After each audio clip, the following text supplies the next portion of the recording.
آپ یہ بتائیے گا کہ رمضان المبارک کا یہ جو بابرکت مہینہ ہے، اس میں عام عبادات سے ہٹ کر اگر انسان سے کوئی اس میں بھی کوتاہی رہ جاتی ہے اور کفارے کی طرف تھوڑا سا اب ہم آ جاتے ہیں کہ کسی عذر کی بنا پہ اگر روزہ اس سے مس ہو جائے، عبادات مس ہو جائیں، اس کا کفارہ کوئی ہے یا ہو سکتا ہے؟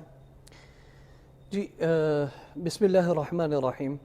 سب سے پہلی چیز تو یہ ہے کہ ایک آدمی جس سے روزہ رہ گیا ہے تو وہ دو تین وجہ سے ہوگا۔ ایک ہوگا کہ روزہ رکھ نہ پانا، ایک ہے نہ رکھنا، اور ایک ہے رکھ کے توڑ دینا۔ یہ تین الگ الگ چیزیں۔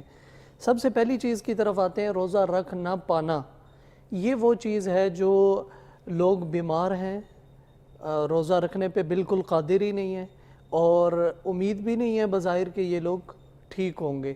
اگر ٹھیک ہونے کی امید ہے اس بندے کی تو پھر تو اس پہ قضا ہے، کفارے کی طرف تو یہ جائے گا ہی نہیں نا معاملہ۔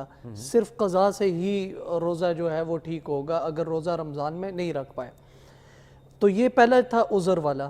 دوسرا ہے اس میں روزہ نہ رکھنا۔ یہ بھی انتہائی یا آپ کہہ لیں کہ ایک بدقسمتی کی بات ہے کہ رمضان کا مہینہ پایا ہے اور بغیر کسی عذر کے روزہ نہیں رکھا۔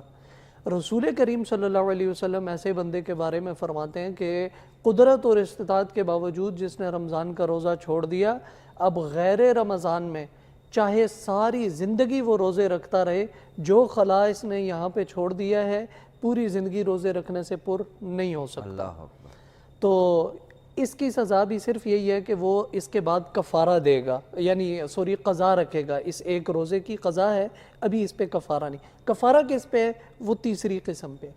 تیسری قسم یہ ہے کہ ایک آدمی نے روزہ رکھا اور رکھ کے روزے کو توڑ دیا کسی بھی وجہ سے۔ یہ سب سے خطرناک کام ہے، اور اس کا جو کفارہ ہے ایک تو قضا الگ سے ہے۔ کسی مجبوری کے تحت بھی تو ہو سکتا ہے، کوئی ایکسیڈنٹ ہو گیا، وہ الگ چیز دم ہے، سے کچھ اس طرح سے ہو گیا اور اس کو وہ الگ چیز ہے۔ وہ روزہ کھول دینا ہے کسی مجبوری کی بنا پہ کہ اب وہ آدمی مرنے پہ آیا ہوا ہے، یا اس کی بیماری اتنی زیادہ ہو گئی ہے کہ اب اس کو نظر آ رہا ہے کہ یہ زیادہ گرتی ہی جائے گی اگر میں بھوکا رہا تو۔ کوئی ایکسیڈنٹ ہو گیا، ایکسیڈنٹ بھی ہو سکتا ہے، کچھ بھی ایکس وائی زیڈ، لیکن ایک آدمی نے جان بوجھ کے توڑ دیا ہے، یہ انتہائی خطرناک ہے نا۔